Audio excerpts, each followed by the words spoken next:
In this lesson, we are going to use a new method to factor our trinomials. It's called the AC split. And when we're done showing you this new method, you will be able to choose if you want to use the box method, the reverse distributive property, or the AC split. But we would like you to try this method. For methods of factoring, remember that you always want to factor out the greatest common factor.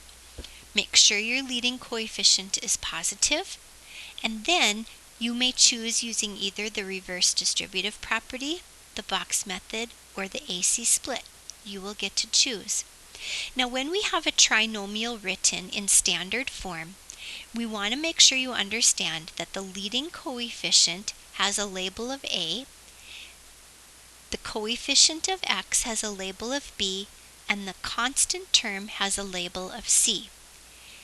Let's try the AC split method. Here we go. The first step is to make sure to factor out the greatest common factor. If we look at 2x squared minus 11x minus 6, they do not have anything in common. So let's label, we have our A, our B, and our C. The reason it's called the AC split is we are going to now multiply A times C as our second step. The A value is 2 and the B value is negative 6. So we get a product of negative 12. Now what we're going to do is split this negative 12 into two pieces. We want two numbers that I can still multiply together that give me a negative 12. But when I add them together, I want to come up with my middle term, my B, which is negative 11. So the factors of 12 are 1 and 12, 2 and 6, or 3 and 4, one of them being positive and one negative. When I multiply them together, I get 12, but when I add them, I want negative 11, and it looks like this might be our best choice, as 1 plus a negative 12 would give me a negative 11.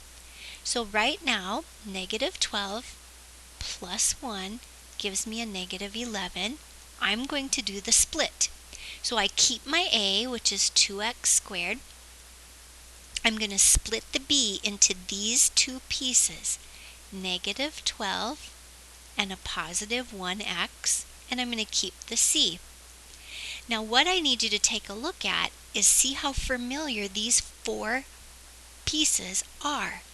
They look exactly like the four boxes that we create when we use our box method, or they look exactly like the four pieces we create when we're using our distributive property. So what we're going to do now is we're going to group the first two terms together and factor out their common factor. In this case, they both have a 2 and an x in common, and when we divide them each by 2x, we get x minus 6. Now we are going to group the last two terms together and see what they have in common. It looks like they have nothing in common, but they really do always have a 1 in common, so we want to make sure that we write that down. And now the cool part is that we simply take the two numbers that are separated and create our first binomial factor. And then this is our second binomial factor, and we're really just reverse distributing, because 2x times x minus 6 would look like this, and 1 times x and minus 6 would look like this. And here are our two factors for our trinomial. Let's take a look at another example. First of all, do they have a greatest common factor? They do not. So we are going to label as A, B, and C. We're going to multiply A times C, 2 times 6, which is 12. And I want two numbers that multiply together that give me 12. But when I add them together, I get 7. That's going to be 3 and 4. So now we're going to do the AC split. We're going to keep the A value, which is our 2x squared. We're going to split the B into these two pieces, 3x and 4x.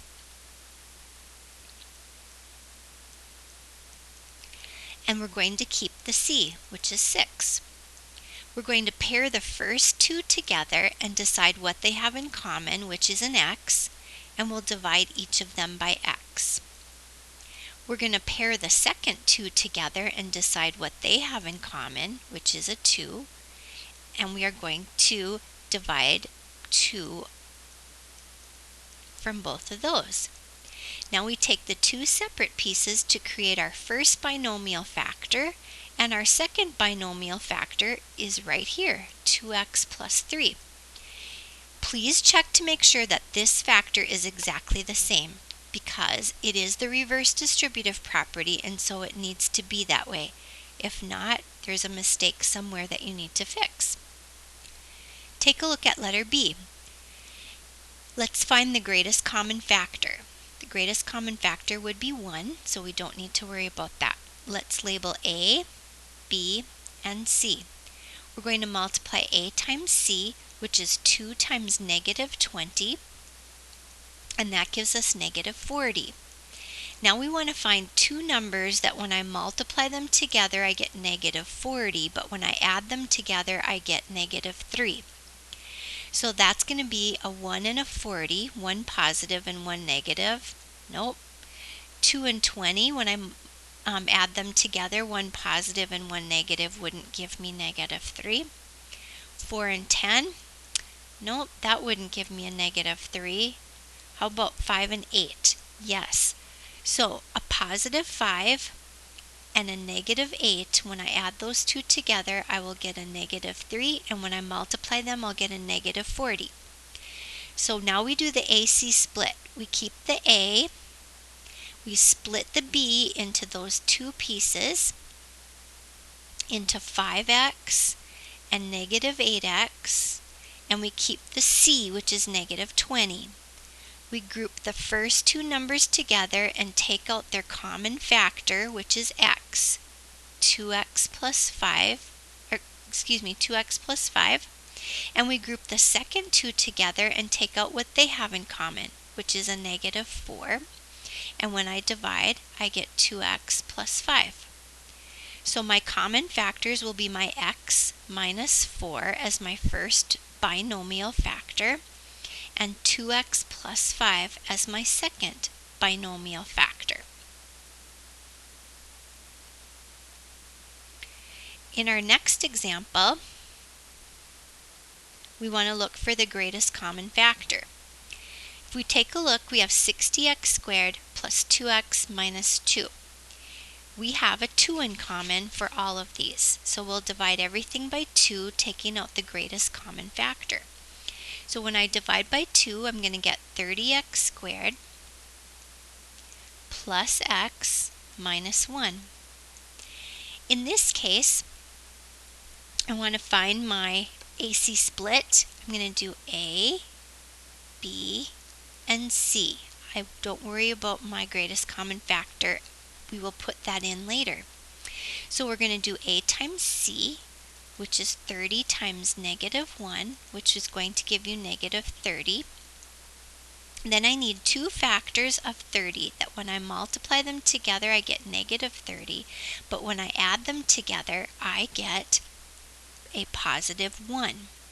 So I need two factors that are very close together, and I think that you would know that it would be 5 and 6. Which one needs to be positive and which one needs to be negative in order to get a positive 1? So if I give a negative 5 and a positive 6, that will give me a positive 1. So let's do the AC split. Keep the A value, split the B value into those two pieces, and keep the C value. So I'm going to take my first 2 and divide out the common factor, which happens to be 5x, and that gives me 6x minus 1. And then I take my second 2 and find the common factor, which in this case is 1, and I divide that and I get 6x minus 1.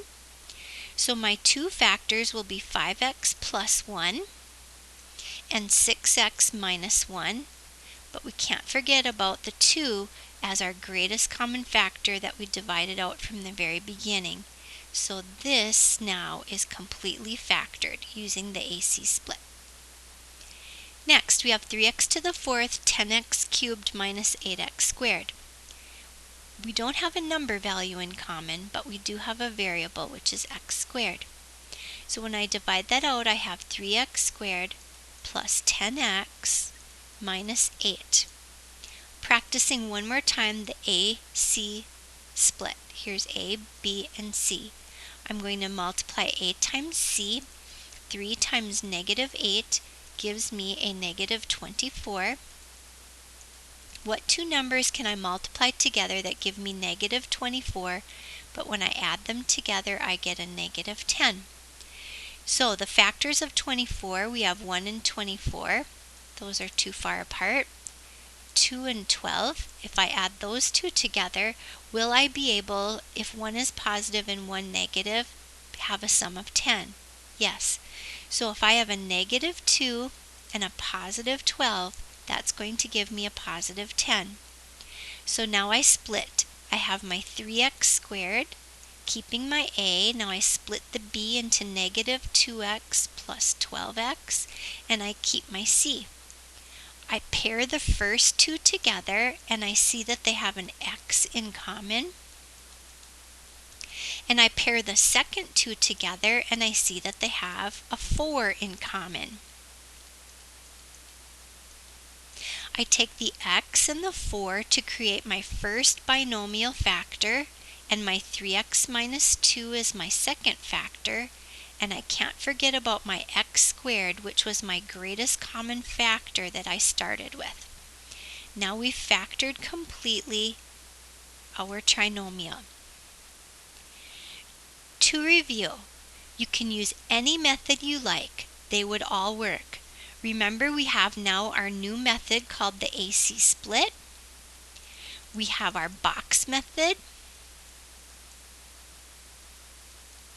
And we have our reverse distributive method. Please remember to always find the greatest common factor first. Also remember to complete the reflection.